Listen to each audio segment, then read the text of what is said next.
We all went in, and it was me and my cousin Chrissy and my cousin Cody. We went in and asked my mom if we could go down and get some Frosties before dinner. And she said, yeah.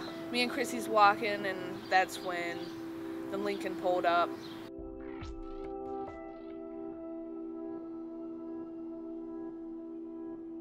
From the very beginning, they drilled it into my head, they drilled it into her head that, you know, if we try to act up, something really bad was going to happen. He threw me into the dining room table, busted me up pretty good, but Chrissy, he dragged up the stairs by her hair, threw her down the stairs, and did it again like 3 more times. I didn't want to end up dead, I didn't want her dead and it be my fault, you know, I mean, it's like they had us completely wrapped, completely controlled, you know, to where we were brainwashed, to where we were like, okay, we have to do this or else, you know, something bad could happen. I mean, that's what they did. They just played us off each other, you know, and it worked.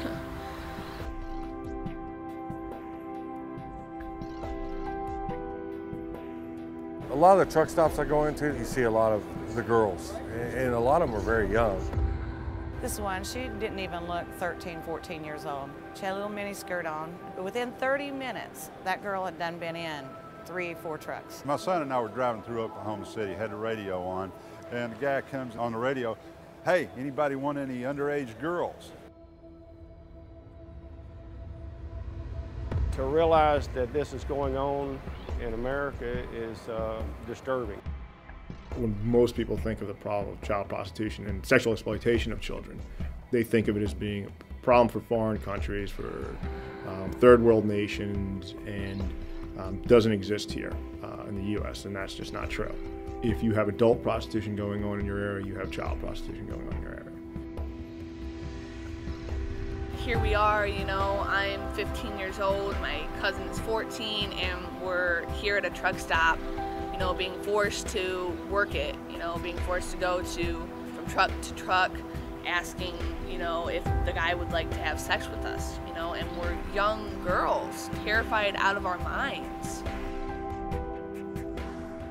Nobody wakes up and says, gosh, I'd really like to sell myself on the streets today. That is something that is being directed by the victimizer, by the trafficker. And these kids find themselves in a situation they literally cannot get out of. It was just an awful experience. How many truck drivers, you know, was okay with it. You know, not thinking that, you know, this is somebody's daughter, you know, this is somebody's family member, you know, that it is missed, you know, you don't think of that, you know, that they don't want to be here.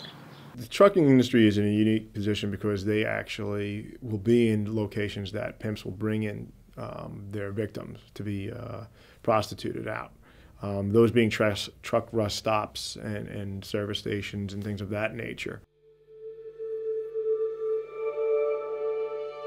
What we have primarily done is created thousands and thousands of wallet cards with the national hotline number on them, and they also include, these wallet cards includes indicators to look for that you might be interacting with a potential trafficking victim. And so what we're asking the trucking industry to do is become aware of this issue and then take action on it. And primarily we want truck drivers to become aware of this because truck drivers are the eyes and the ears of the nation's highway. And so if these folks can see what's going on at the truck stops and at the rest areas and make those phone calls and give specific details when they call, we really feel they will put a dent in our country's sex trafficking issue. So where your truckers can help out at their rest stops, you know, they know who's coming in. You see a car pull in or a navigator pulling in. Why is a navigator pulling in with 10 girls in it and one guy behind the wheel? And all of a sudden you've got a bunch of young girls walking out in revealing or lingerie clothing and knocking on cabs or talking over CBs saying, hey, you know, is anybody looking for a date? We want truckers, when they call the national hotline, 1-888-3737-888, to be as specific as possible and give actionable information. And what we mean by that is that when they call in with those tips, tell us more details about what was suspicious, so that when we turn over these tips to law enforcement, they're able to open an investigation regarding them. As an investigator, it's always details, details, details is what helps us. If you can, simple things that you can note: what's the vehicle, the color of the vehicle, the make of the vehicle, description of any of the occupants, the girls, how many, race, possible age that you think it may not be. If you can get a license plate, what state, what the plate is, that's fantastic. If you can get a description of who's driving it, who's in control of it. If you can take pictures, pictures say 1,000 words. And if you have a camera or an iPhone, whatever it might be, that's a fantastic piece of evidence and piece of information that we can use. You know, it's getting involved that much. We're not saying go out there and grab the girls and try and drive away with them. No, don't try and rescue them on your own, but even the smallest little details that you guys have that can provide us with would help, and have helped to recover girls and save kids. And that's really what it's about. And every one of these kids that are recovered and saved, what you have to remember is you're preventing hundreds of rapes going on. Every one of these guys that we arrest, that's preventing hundreds, if not thousands, of kids of being raped and abducted. The average age for a young girl to enter the sex for sale industry in the United States is 12 years old. And these girls need help. And sometimes even it's our young boys. These are America's children.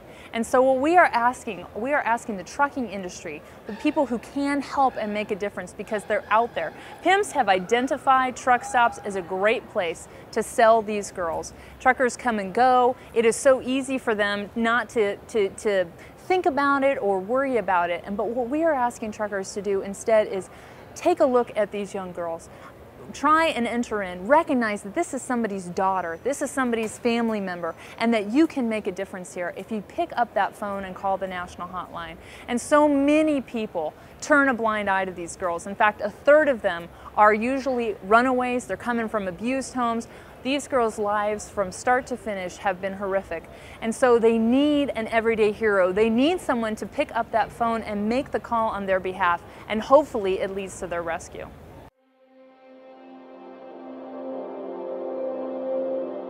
There's 2.4 million CDL drivers in the United States. We need to educate them about what we're talking about right here, human trafficking. We can make an impact. We can change everything that goes on out there by getting involved. Thank God what saved me was that truck driver that called in and said, hey, you know, this is whoever at the TA truck stop, you know, and we have some girls out here that look pretty young. 911.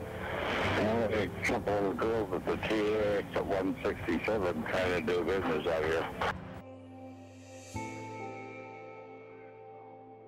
Because this trucker made the call, I have an opportunity to actually have life.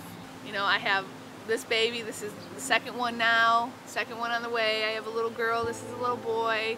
I'm married, you know, to a wonderful guy, and I actually have life. I actually can come back from this. You know, I have a chance to live, you know, to experience things that without what he did for me, you know, a simple phone call, without that, you know, it would have been total opposite. But here I am, I'm sitting here with my mom, you know, I mean, and that all could have been taken away, but because of, you know, that trucker, I have, you know, a future.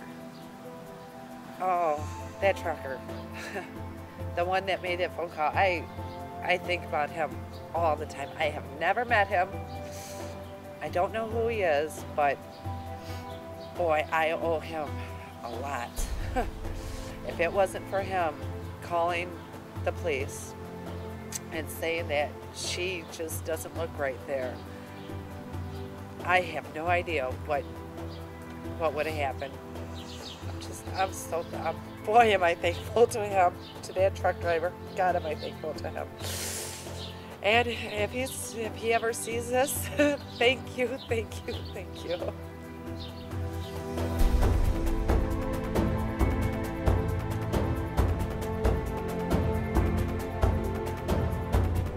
Here's what we need you to do. Get your hands on a wallet card. Carry it everywhere.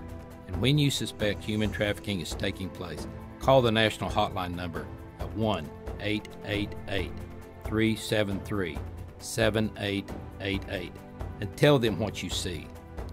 They need truckers anywhere and everywhere to flood them with calls and tips about what is going on out there.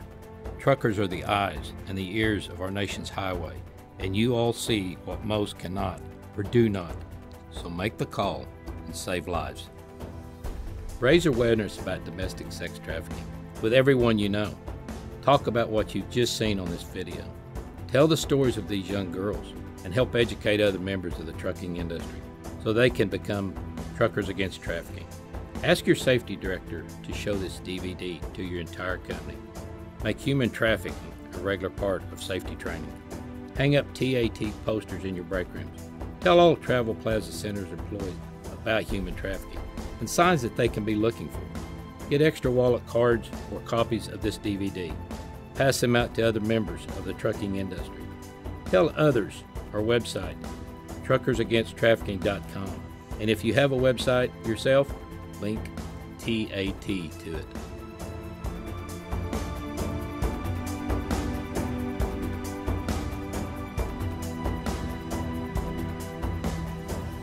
When you get the knock at the door, you have three choices. Choice one is to totally ignore them. Choice two is to invite them in. Third choice is think and make a call. Make a call because you could be saving a life.